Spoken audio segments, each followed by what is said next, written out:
Hey everyone, this is going to be my Season 6 Corki guide for mid lane or ADC Corki. Let's start off with his abilities. His Q, Phosphorus Bomb, is a medium-range AoE spell that reveals enemies that are hit by it and deals magic damage. This is going to be one of your main wave clear and poke spells in lane, pre-level 6. His W, Valkyrie, is Corki's main tool to escape from ganks or reposition in teamfights. You must be careful when using this ability because it can be interrupted by CCs such as hooks or stunts. Corki's E, Gatling Gun, creates a cone shape in front of him, dealing damage to enemies as well as shredding both their armor and magic resist. This is a great way to pop your Thunderlords when trading in lane and during team fights. Corki's R, Missile Barrage, shoots a rocket straight in front of him which explodes on impact, dealing AoE damage. Every third missile is a big one, which is just a regular rocket that deals more damage. Your ult is your best form of poke, and up to 7 rockets can be stored at a time. The fact that the rockets explode on impact, dealing AoE, is very beneficial when clearing minion waves. On Corki, I always like to level up Q at level 1 for early damage and to push the wave to get level 2 faster.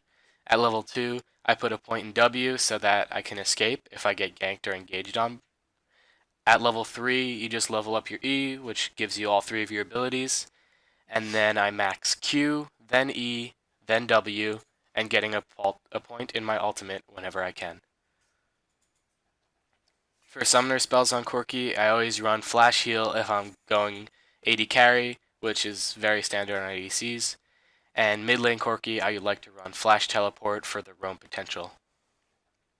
Speaking of roam potential, Corki's passive gives him a package that will spawn at 8 minutes that you pick up whenever you're at base. The package will last for 1 minute, and during that time, Corki has very high movement speed when out of combat, and when he uses his W, he leaves behind a trail of fire that acts very similarly to a Rumble ultimate. While in flight, Corki knocks all enemies out of the way and out of the trail of fire. Once Corki lands, his regular W will not be put on cooldown so that he can use it again to escape if he put himself in a sticky situation. The package is a great team fighting tool that should definitely be present in every team fight if possible. During laning phase, the movement speed allows Corki to roam to other lanes with the package and will grant you a very easy kill on enemy laners, even if you're ADC or if you're mid lane. For item builds on Corki, I always start Doran's Blade, 1 health pot, and the Warding Totem.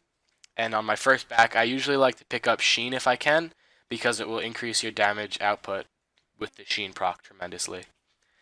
Then I like to finish off my Trinity Force as my first item, and then soon after that, I like to upgrade my Boots of Speed to the Sork Shoes, which is unique about Corki because most marksmen just will go the Berserker Greaves for the attack speed, but on Corki, he benefits really well from the Magic Pen, so he doesn't really need the attack speed from Zerker Greaves.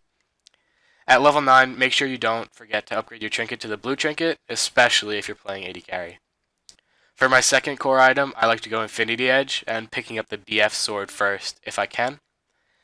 Third item, I usually go Rapid Fire Cannon, which increases Corki's low auto attack range, which amplifies his siege potential.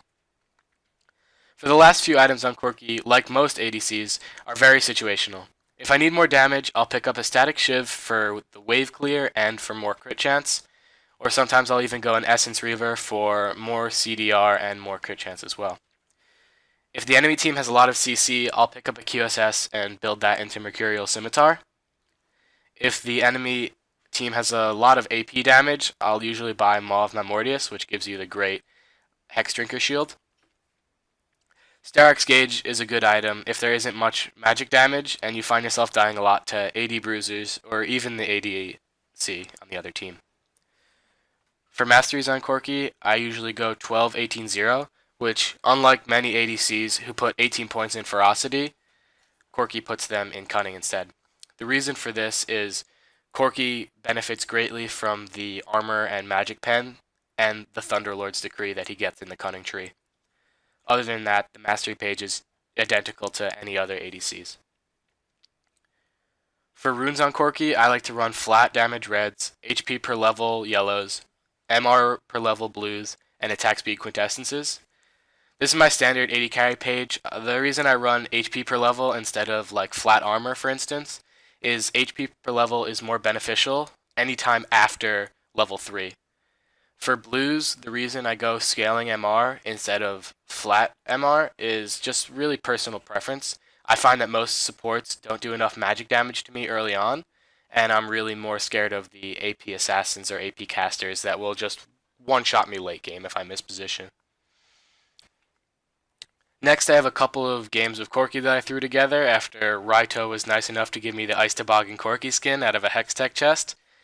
These are some examples of how I personally like to play Corki in team fights and show me having very successful package initiations. Hope you enjoy.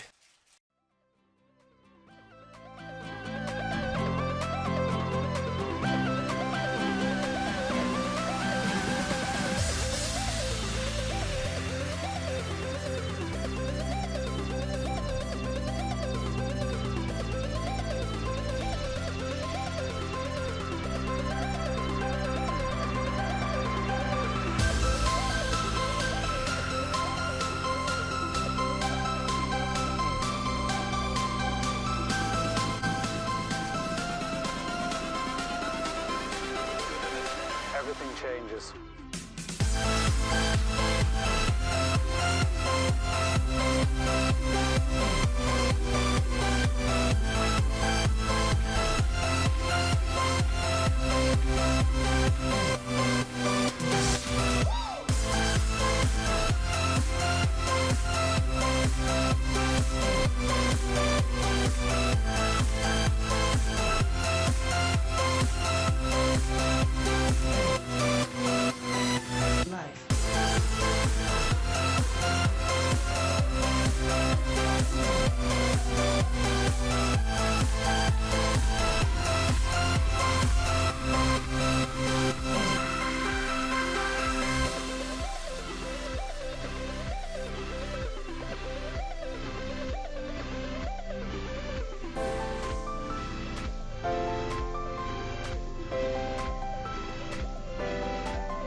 Everything changes.